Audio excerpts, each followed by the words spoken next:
ahli penyembuh alternatif di Jakarta, di Yogyakarta, dan di daerah lain sering diburu oleh para ahli luar negeri untuk mendapatkan penyembuhan. Saya sebutkan almarhum seperti Romo Luhman yang dari Purworejo dengan kemampuannya menggunakan pendulum dan kemampuan intuitifnya, serta Romo Manyul dari Yogyakarta dengan penyembuhannya dengan tongkat, sehingga para ahli dari Jerman mendatangi Yogyakarta dan Purworejo untuk belajar bagaimana proses penyembuhan itu. Perkumpulan Andalan Penyembuh Alternatif. Ini suatu organisasi yang menyatakan bahwa penyembuh alternatif adalah orang yang melakukan pelayanan kesehatan tradisional empiris berdasarkan pengetahuan, kemampuan, keterampilan dari energi spiritual, supranatural seperti energi kepercayaan, energi kebatinan, energi jiwa, energi roh, energi doa, energi kebatinan, energi ki, prana, energi kosmis yang berupa cahaya dan suara yang diperoleh secara otodidak atau pengalaman turun-menurun dan atau melalui pendidikan non-formal.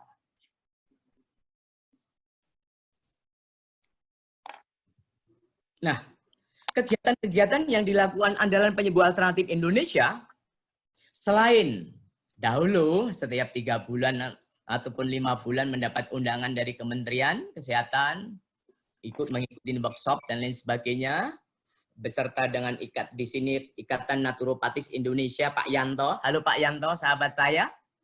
Nah, APALI mengadakan kegiatan setiap bulan rutin, yaitu mengadakan pertemuan dalam tanda petik arisan. Dalam arisan itu ada sharing knowledge. Sharing knowledge yang berupa pengalaman-pengalaman ataupun body knowledge tentang penyembuhan yang berbasis energi. Jadi APALI di sini berbasis energi. Kegiatan-kegiatan selain setiap bulan mengadakan baksos gempa di Pulau Lombok. Apakah Bapak Ibu melihat gambar tayangan ini? Apabila melihat, berbahagialah Ibu Bapak semuanya. Ini gempa APALI mengadakan baksos gempa dan tsunami di Palu Sigi. Ini dipimpin langsung oleh Ketua Umum Suhu Haryanto yang saat ini menjadi moderatornya. Moderator webinar ini. Nah, tugas APALI sebagai pemberi rekomendasi, saya memberikan contoh di sini surat rekomendasi. Surat rekomendasi ini baru kami sampaikan, kami keluarkan 2 bulan yang lalu, ditujukan oleh untuk Ibu Maya, yang dalam hal ini Maya Hasan dalam kegiatan sehari-hari selaku selebritas dan selaku pemetik harpa. Dengan harpanya melakukan penyembuhan alternatif berbasis energi suara. Sebagaimana kalau di dalam meditasi, meditasi Kuan Yin, meditasi cahaya dan suara. Nah, APALI berlandaskan energi mengikuti Permenkes RI nomor 61 tahun 2016 tentang pelayanan kesehatan tradisional empiris. Yang dimaksudkan empiris ini berbasis pengalaman. Di dunia ini, di dalam ilmu pengetahuan ada sumber pengetahuan. Ada 2 sumber pengetahuan, yaitu sumber pengetahuan rasional dan empirisme. Gabungan antara rasionalisme dan empirisme menjadi metodenya yang dikatakan metode ilmiah. Nah, dalam hal ini penyihat tradisional, kami adalah bagian daripada penyihat nasional, tradisional. Nah, pasal 13 bahwa pelayanan kesehatan, cara pelayanan kesehatannya yaitu berdasarkan keterampilan, ramuan, dan kombinasi. APALI berbasis keterampilan. Namun di dalam keterampilan tradisional ini terdiri ada 3, teknik manual, teknik energi, dan teknik olah pikir. Yang termasuk bagian dari APALI adalah teknik energi. Makanya peran APALI sebagai organisasi mengkoordinir para penyembuh, bahasanya para healer yang berbasis energi. Nah, Pasal 14 ayat 3, pelayanan kesehatan tradisional empiris menggunakan dengan teknik energi sebagaimana dimaksud dengan teknik energi, yaitu energi baik dari luar maupun dari dalam tubuh kita sendiri. Untuk itu kami akan membahas tentang mendaya gunakan energi penyembuhan untuk kesehatan. Dengan topik fokusnya praktek meningkatkan imunitas tubuh agar tetap sehat dan bugar, terutama pada masa pandemi ini. Untuk new normal. Apa sih konsep sehat dan sakit? Undang-Undang Kesehatan Nomor 36 tahun 2009 menyatakan bahwa kesehatan, keadaan sehat baik secara fisik, mental, spiritual maupun sosial yang memungkinkan setiap orang untuk hidup produktif secara sosial dan ekonomis. Lalu sehat dan bugar. Salam sehat dan bugar. Bugar adalah kemampuan atau kesanggupan seseorang untuk melaksanakan tugas sehari-hari yang efektif dan efisien dalam jangka relatif lama tanpa kelelahan. Nah, kalau gitu konsep sehat sakit apa? Apa bedanya sakit sama penyakit? Dia berpenyakitan loh. Dia sakit loh. Dia sebenarnya berpenyakitan tapi kok tidak merasa sakit ya? Nah, penyakit disease adalah gangguan fungsi fisiologis dari organisme. Sedangkan sakit illness adalah penilaian individu terhadap pengalaman menderita suatu penyakit.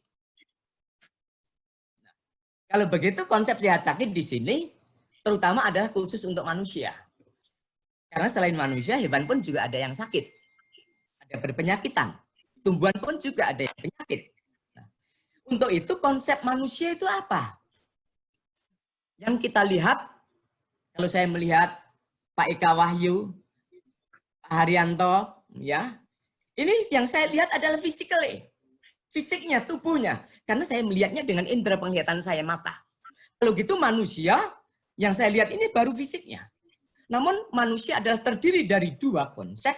Yang pertama, manusia tidak lain terdiri dari tubuh dan jiwa, ataupun tubuh dan roh. Konsep demikian dinamakan konsep dikotomi. Sedangkan ada yang menyatakan bahwa manusia terdiri dari tubuh, jiwa, dan roh. Berarti ada 3 komponen. Ini bisa dibedakan, namun tidak bisa dipisahkan. Apabila dipisahkan, jiwa dan rohnya ataupun jiwanya dipisahkan dengan tubuh, tubuh itu dinamakan mayat, mayit atau jenazah. Jadi ketika kita mengatakan itu manusia, praktis terdiri dari tubuh dan jiwa ataupun tubuh, jiwa, dan roh.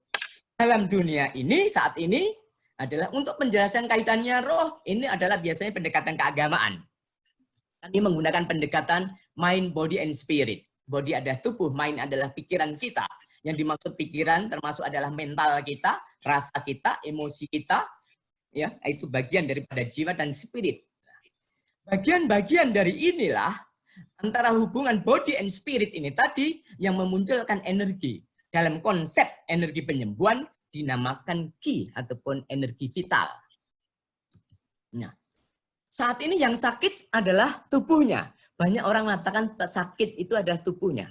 Konsep sakit kalau begitu demikian ada tubuhnya, mentalnya, sosial. Kalau tubuhnya sehat, psikisnya nggak sehat, apalagi secara sosial nggak sehat, egosentris, tukang marah-marah, banyak orang dimusuhin, itu tidak sehat sempurna. Di rumah sakit Grogol banyak orang sehat, tapi jiwanya sakit. Nah, oke. Kali ini saya masuk ke dalam energi yang dipergunakan untuk penyembuhan. Tadi banyak sudah disebutkan, dijelaskan oleh Bapak Eka, energi berkaitan dengan tinjauan secara fisika. Alangkah lebih tepatnya tadi kalau dijelaskan tambah hukum termodinamika. Nah, di dalam energi di sini, energi yang digunakan untuk penyembuhan bisa dinalar dengan pemahaman fisika, ilmu pengetahuan, dan kadang-kala tidak bisa. Karena energi kadang-kala dalam hal ini bisa masuk dalam kategori metafisika. Jadi ada fisika dan metafisika. Metafisika berasal dari kata metafisika, di seberang balik yang fisik. Namun kalau yang masuk dalam metafisika sudah bisa dijelaskan secara ilmiah, itu sudah bagian fisika. Fisika, metafisika, fisika, metafisika. Nah, kalau begitu apa sih energi penyembuhan itu? Energi penyembuhan kita bahas dari dulu sampai sekarang banyak orang mengenal tentang prana. Prana etimologinya berasal kata pra, yang berarti yang pertama. Na adalah unit energi yang terkecil. Prana berasal dari bahasa Sanskrit. Jadi prana adalah unit energi yang paling mendasar. Begitu juga prana juga merupakan energi kehidupan yang selalu bergerak. Prana adalah energi yang menghidupkan tubuh dan merupakan bentuk awal dari seluruh bentuk energi kehidupan dalam tubuh. Ada yang mengatakan prana juga diartikan sebagai nafas. Kalau prana diartikan sebagai nafas, kita pasti ingat dalam terminologi yoga ada bagian yang dinamakan pranayama. Kalau dalam yoga ada yaman-yama, ya, asana, pranayama. Pranayama adalah proses mengontrol pernapasan. Berkaitan dengan prana, di dunia ini ada 3 sumber utama prana. Kalau tadi disebutkan bahwa satu-satunya sumber utama yang ada di dunia adalah energi, adalah dari matahari. Tadi sudah dijelaskan dari matahari ke tumbuhan-tumbuhan, ke hewan, dan lain sebagainya, ke manusia. Dilepaskan lagi. Namun di situ ada entropinya. Nah, 3 sumber energi prana yang terbesar adalah yang pertama di alam semesta adalah sumber energi prana dari matahari. Yang kedua, sumber prana yang terbesar adalah dari udara. Yang ketiga, sumber prana yang terbesar adalah dari bumi. Nah, kalau dari matahari kita sering berjemur. Saat kondisi ini kita diminta untuk berjemur. Namun para meditator, nanti saya tampilkan di belakangnya, ada meditasi. Menghirup, menyerap energi matahari di pagi hari sama sore hari. Yang dinamakan sun gazing, menatap matahari. Kalau mengambil udara, kita melakukan pernapasan, pranayama. Nanti kita berlatih. Bapak Ibu yang baik hati, mohon izin saya sedikit menjelaskan tentang energi penyembuhan. Saya yakin Bapak Ibu sudah pada ahlinya. Energi penyembuhan dikenal di dalam energi penyembuhan yaitu healing.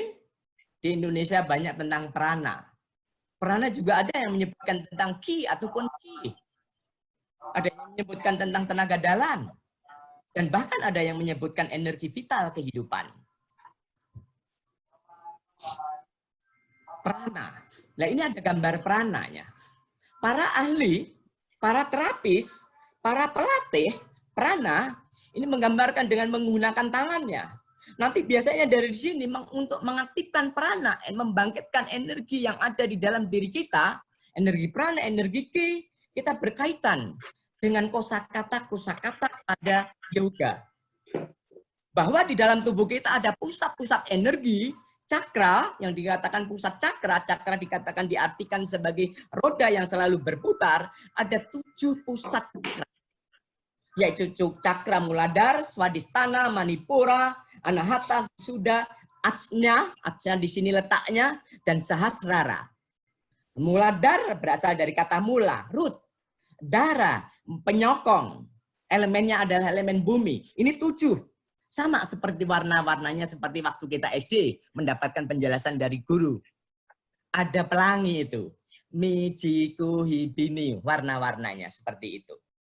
Nah, untuk pengaktifannya orang mengatakan untuk harus bisa membangkitkan tenaga kundalini yang tersimpan, yang ada di dalam Muladhara, naik lagi ke Swadhisthana, ke Manipura, kemudian ada sentralnya adalah Anahata, sampai ke Sahasraranya. Nah, di situ nanti latihan pakai dengan pranayama, meditasi. Selain prana, reiki. Sahabat saya yang sebentar lagi setelah saya juga menampilkan jadi narasumber namanya Pak Riki. Dia ahli tentang reiki. Ada kosakata yang sama dan Riki. Reiki, tadi sudah dijelaskan Rei sama Ki dan lain sebagainya. Gambar ini menjelaskan bahwa seseorang berlatih tahapan-tahapan tentang Reiki, latihan Reiki. Jadi orang yang belajar prana, kalau di Indonesia kira-kira 20 tahun yang lalu, terkenal dengan bukunya dan ahlinya Bapak Choa Kok Sui, ya kalau salah tolong dibenarkan, tolong diralat ya. Suharyanto Choa Kok Sui itu dari mana? Filipina atau Malaysia ya. Nah itu ahlinya prana. Namun itu ribuan tahun yang lalu sudah ada. Tapi namun itu dikembangkan ulang. Nah ini Reiki. Kemudian Tai Chi. Gambaran Tai Chi. Mohon maaf, apalagi ada yang bisa lihat wajahnya di sini. Ini saya ambil dari internet, dari eyang saya ya. Saya sudah izin dengan eyang Google. Ini gambaran orang berlatih Tai Chi. Nah, di situ sebenarnya membangkitkan Chi, membangkitkan prana yang ada di dalam tubuh kita. Tubuh kita bagian daripada mikrokosmos dengan makrokosmos. Nah, Tai Chi tidak lain menggabungkan dari energi yang ada di dalam tubuh sebagai mikrokosmos dan makrokosmos. Nah, kemudian ada Qigong. Nah, pasti bapak-bapak ada yang ahli dan bahkan ada yang pelatih tentang Qigong. Qi sama saya Qi. Hanya ini latihannya katanya agak lebih mana ya? Lebih membutuhkan tenaga. Jadi ada yang lembut, ada yang keras dan lain sebagainya. Ini pasti Bapak Ibu semakin banyak yang lebih tahu. Nah, bagaimana membangkitkan kuasa? Saya jelaskan tentang kuasa ya. Sebenarnya berbeda antara energi dan kuasa. Kalau di metafisika, kemarin saya beberapa waktu lalu menjelaskan saya dengan Dr. Tubagus Erwin, ada beda. Energi adalah terminologi fisika. Energi adalah terminologi fisika. Dalam materi ada energi yang tadi sudah dijelaskan. Energi definisinya apa? Namun dalam terminologi metafisika, terminologi penyembuhan, apalagi terminologi kaitan dengan religiositas, lebih tepatnya kuasa. Karena dengan energi ini, dengan kuasa ini bisa memberikan kuasa dari yang sakit berubah menjadi yang sembuh. Apalagi kuasa ini muncul di dalam energi suara dan energi cahaya. Di dalam yoga ada nada yoga, sabda yoga. Itu adalah kuasa suara. Kalau suara, kuasa suara, ada seseorang mengatakan ada orang sakit. Ngapain sakit? Sakit apa? Oh ya, sembuh. Dengan ucapan sembuh, dia pulang sembuh. Kemudian dicek ke dokter medis, sembuh, nggak ada gejala-gejalanya, sehat bugar. Itu adalah kuasa suara. Jadi lebih tinggi dari tingkatan energinya, berarti kuasa. Nah, kalau begitu konsepnya apa? Tadi sudah dijelaskan dengan konsep yin yang. Bahwa orang yang sakit sebenarnya adalah ketidakselarasan antara yin dan yang. Itu konsep tahu. Ya. Ada konsep lagi. Ada konsep yang dikatakan konsep 5 unsur, 5 elemen. Kayu, api, tanah, logam, dan air. Ketika tidak ada keseimbangan, terjadi kekacauan. Di situ ada rasa sakit. Mirip-mirip demikian lagi dari konsep India kuno, 3000-an tahun yang lalu sampai 5000 tahun yang lalu, adalah konsep dari Ayurveda, ataupun Ayurveda, adalah konsep Panca Mahabhuta, 5. Udara, air, api, bumi ataupun tanah, plus ruang ataupun ether. Ini bagian daripada makrokosmos. Karena mikrokosmos bagian dari makrokosmos. Pada dasarnya juga di dalam mikrokosmos juga ada makrokosmos. Nah, begitu juga di Ayurveda ada konsep yang dikatakan 3 dosa. Bukan pengertian dosa di dalam keagamaan di sini. Tapi konsep di Ayurveda. Yaitu unsur, yaitu ada pengaruh kapha dosa, vata dosa, dan pitta dosa. Itu sama tadi, hampir sama dengan yin yang. Ada panas, dingin, dan lain sebagainya. Kalau di konsep yoga, pernapasan pranayama kita, pada saat-saat tertentu pernapasan kita itu berubah. Kanan, kiri, kanan, kiri. Nah, dengan pranayama, kalau pernapasan masuk dan keluarnya dari kanan ke kiri, kanan adalah yang panas, yang-nya, kiri ada yin-nya, adalah kirinya, adalah dinginnya. Nah, jadi penyebab penyakit pada dasarnya adalah ketidakselarasan unsur-unsur yang ada di dalam tubuh. Otomatis bukan di dalam tubuh juga, tapi juga jiwa kita. Karena konsep tadi ada tubuh, jiwa, dan roh. Ada perlakuan yang gaul masa lalunya, masalah kehidupannya, banyak melakukan kesalahan-kesalahan, ada merasa bersalah, ada merasa gelisah. itu bisa memunculkan mempengaruhi tubuh. Jadi ada pengaruh antara pikiran dan tubuh, jiwa dan tubuh, roh dan tubuh, dan lain sebagainya. Jadi pada dasarnya ketidakselarasan itu ada 3 penyebab. Pertama adalah penyebab internal yang ada di dalam, yaitu seperti berbagai emosi yang ada di dalam tubuh kita. Ada 7 emosi. Kemarahan, kekhawatiran, ketakutan, kedukaan, kesedihan, termangu-mangu, shock. Apabila salah satu ini intensitasnya tinggi dan berkepanjangan, orang bisa stres, perutnya bisa sakit, lemes, dan lain sebagainya. Ini menimbulkan ketidakseimbangan. Karena pada saat terjadi kemarahan, kekhawatiran, ketakutan, kesedihan, kedukaan, shock, otomatis terjadi perubahan fisiologi manusia, terutama perubahan cara bernapasnya. Saat inspirasi dan ekspirasi, inhale, exhale, saat ricaka kumbakanya, ya, berubah saat naik turunnya. Pada saat orang marah, orang sedih, nafasnya tersengal-sengal. Pernah ngalamin Ibu Bapak? Pernah, iya toh. Kalau kegembiraan, kalau tenang, rasakan orang yang meditasi, ataupun kita ngelihat bayi, anak kecil yang tidur. Itu sangat bahagia saat tentram. Pernapasannya dalam sekali. Perutnya bisa mengembang, dadanya mengembang, mengempis, dan lain sebagainya. Nah, itu. Izin Kinarto, 5 menit lagi. Ya, memang orang Indonesia kalau mengingatkan, mengatakan 5 menit lagi. Kayaknya banyak terpengaruh lagu dangdut ya. 5 menit lagi. Ya. Tapi saya yakin bahwa peserta di sini adalah orang religiusitas tinggi. Orang meditator semuanya. Orang meditasi itu punya sifat kesabaran. Sabar. Ya. Semua mau sabar? Ada yang berani tidak mau sabar? Jadilah seperti itu kalau begitu. Nah, ada penyebab lain lagi, penyebab eksternal. Penyebab ketidakselarasan berhubungan dengan cuaca. Cuaca panas, dingin, dan lain sebagainya. Itu bisa mempengaruhi ketidakseimbangan tubuh kita. Ya. Dan ada penyebab-penyebab lainnya lagi. Bagaimana cara mendiagnosanya?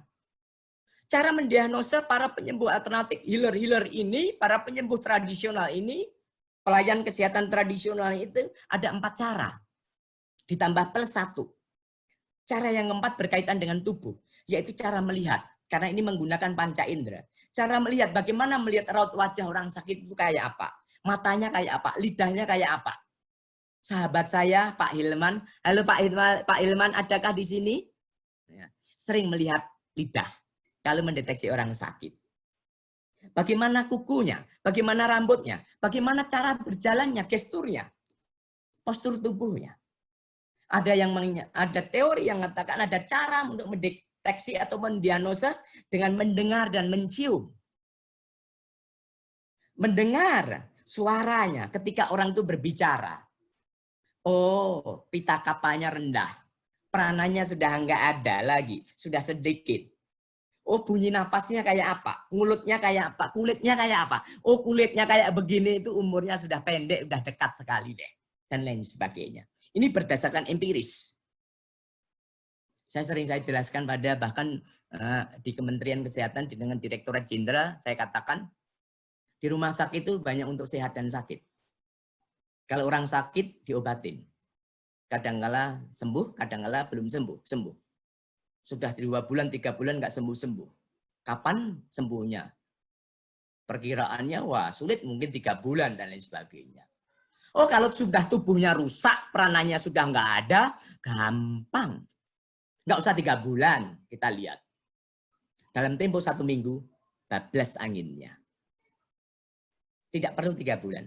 Karena kita ngelihat tahu bahwa peranannya, vital energinya sudah tidak ada, itu hanya ada nafsunya, tinggal di energi vitalnya sudah bercampur dengan alam semesta. Yang ketiga, melalui wawancara. Yaitu keluhan terakhir. Melihat keluhan terakhir apa? Riwayat kesehatannya apa? Nafsu makannya apa? Kemudian dengan menyentuh para tabib teman saya, kayak Pak Yanto dan lain sebagainya, menyentuh untuk mendapatkan informasi dari tubuh seseorang. ngelihat kelembapan tubuhnya. Kemudian lihat dengan denyut nadinya kayak apa, begini. Ya betul Pak Yanto, ini cara mendiagnosanya. Nah, baru setelah sudah ada mendiagnosanya, menyalurkan energi. Nah, tangan ini adalah gambar merasakan energi, tangan penyembuh.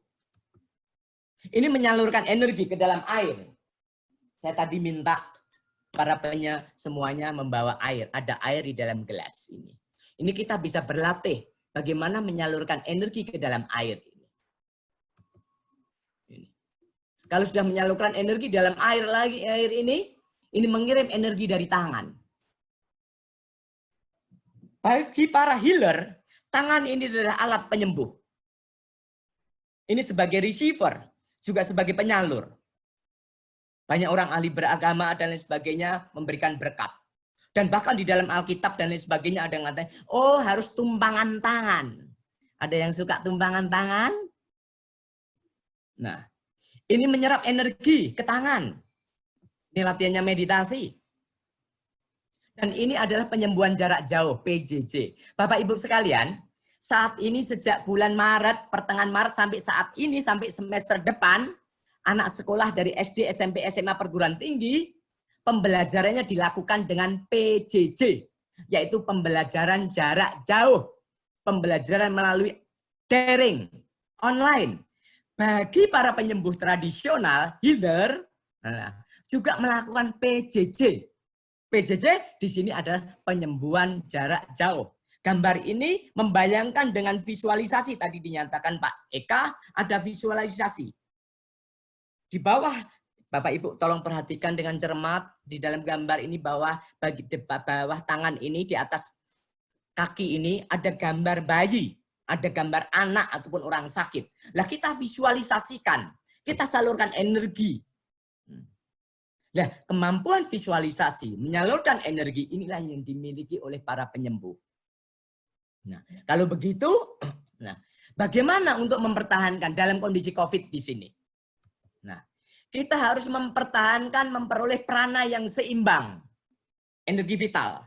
Prana yang seimbang yang pertama kali ada 1, 2, 3, 4, 5. 5. Karena tubuh ini adalah perlu makanan. Makanan tubuh ini adalah makanan. Tubuh ini adalah materi. Berasal dari CHONS, PKU, AHW, dan lain sebagainya. Ini molekul-molekul atom-atom. Ini perlu dari diet. Makanya perlu memasukkan makanan yang bernilai gizi baik. Alangkah lebih baiknya makanan-makanan yang dari tanaman, yang organik. Itu memberikan prana yang baik. Makanan yang sehat adalah makanan-makanan yang langsung. Saya minta ini, membawa ini. Sirih, nanti saya praktekkan. Kemudian setelah diet, makanan yang bergizi ataupun makanan yang seimbang, gizi yang seimbang, harus ada gerak badan. Tubuh harus bergerak. Karena energi itu selalu bergerak. Prana itu selalu bergerak. Barang yang mandek, barang yang berhenti adalah merupakan menyimpan energi yang tidak baik. Contoh air. Air kalau tidak bergerak selama seminggu, 3 hari, seminggu, sebulan adalah tidak baik. Prananya jelek. Prananya sudah nggak ada. Di situ akan ditumbuhin hewan-hewan ataupun kuman-kuman. Jangan percaya, tapi boleh dibuktikan. Nah, gerak badan. Nah, setelah gerak badan juga membangkitkan energi di dalam tubuh kita. Baru kita melakukan bernapasan. Melakukan bernapas di sini alangkah lebih baiknya dengan teknik pranayama. Nah, jangan asal bernapas. Banyak orang asal bernapas. Napasnya dangkal. Tidak membangkitkan energi prana. Energi prana bernapasnya, kalau bernapasnya pelan. Kalau semenit bisa 70, 60, kalau orang bisa bernapas pelan bisa 50, 40 kali ataupun 30 kali, panjang umurnya. Jangan percaya, tapi boleh dibuktikan. Ya. Setelah itu tingkah laku. Nah, tingkah laku itu kayak apa? Kalau tingkah lakunya tukang merokok, malas bekerja, tidur-tiduran di ruang tertutup, lembab, dalam kamarnya ada kucing, anjing, dan lain sebagainya, ya bisa-bisa paru-parunya yang rusak. Ya. Tingkah laku di sini termasuk tingkah laku secara tubuh, jasmani, maupun perilaku secara kejiwaan. Tukang marah-marah enggak? Tenang enggak? Kalau orang tukang marah-marah hidupnya pasti tidak damai, sering berpenyakitan.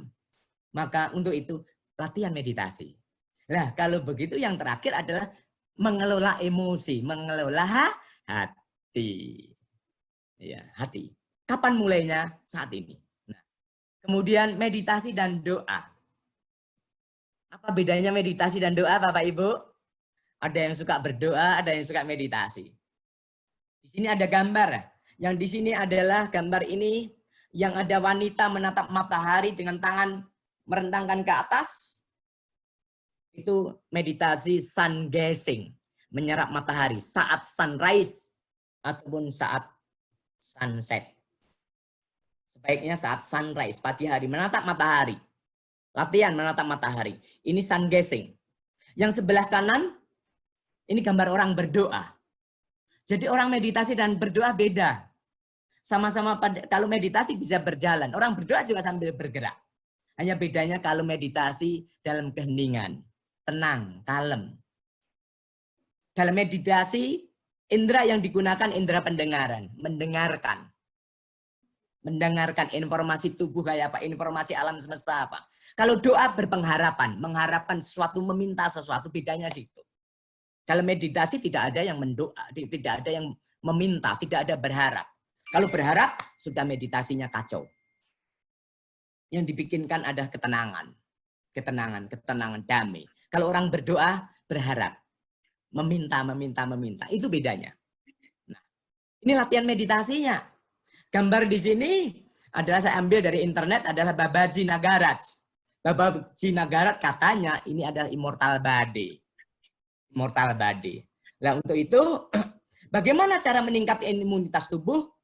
Yaitu yang pertama tadi imunitas tubuh, diet yang seimbang, gerak badan, pranayama, tingkah laku yang baik dan mengelola emosi.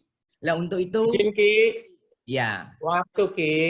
Ya, saya tahu memang sebentar lagi ya. Iya, energinya meluap-luap ini. Iya, ya ini karena energinya dari Pak Eka ini. Ya, ya silakan. Bapak Ibu, kalau kelima 1, 2, 3, 4, 5 ini sudah dilakukan dengan baik, imunitas tubuh kita akan baik. Kemudian ini sirih, sedapat mungkin usahakan mengunyah sirih.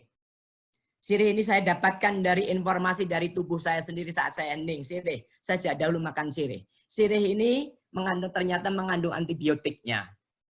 Teman-teman saya sudah mempraktekkan bagian teman-teman yang meditasi. Kalau untuk latihan meditasi, bersihkan lidah. Untuk membersihkan lidah bukan dengan skapula, bukan dengan alat itu. Saya gunakan pakai ini. Setelah itu minum, akhirnya bisa bersih. Lidahnya, gusinya jadi pink. Dan ini bisa membersihkan tenggorokan juga. Setelah itu baru latihan napas. Dengan kecari mudra, yaitu lidah sudah bersih, dinaikkan ke atas langit-langit. Dengan bernapas. Tahan. Ya, kemudian lepaskan lagi. Recaka. Baru tahan, kumbaka. Dalam kumbaka itu yang dinamakan antar kumbaka dan bahir kumbaka.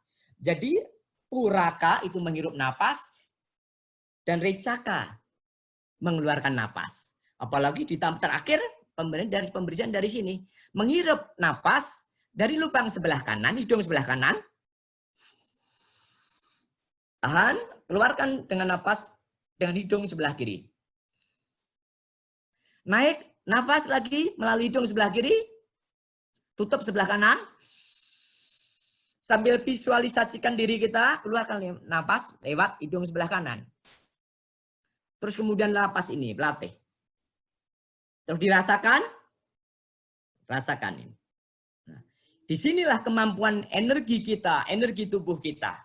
Yang barangkali Bapak Ibu pernah merasakan sesuatu, apalagi Bapak Ibu merasakan bahwa seseorang, kok aku kangen dengan orang ya, aku pengen nelpon, tiba-tiba orang itu nelpon Ibu Bapak. Kadang-kadang kok saya kepengen makan durian ya. Kepengen makan durian, tiba-tiba ada yang naktir makan durian. Kok badannya nggak enak?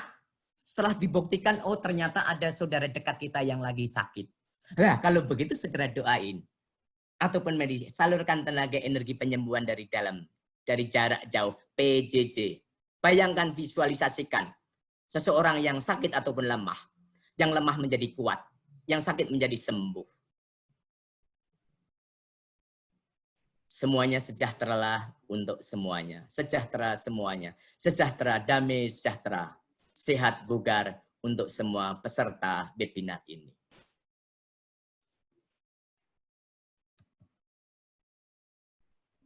Terima kasih. Damai, damai, damai. Salam Pancasila.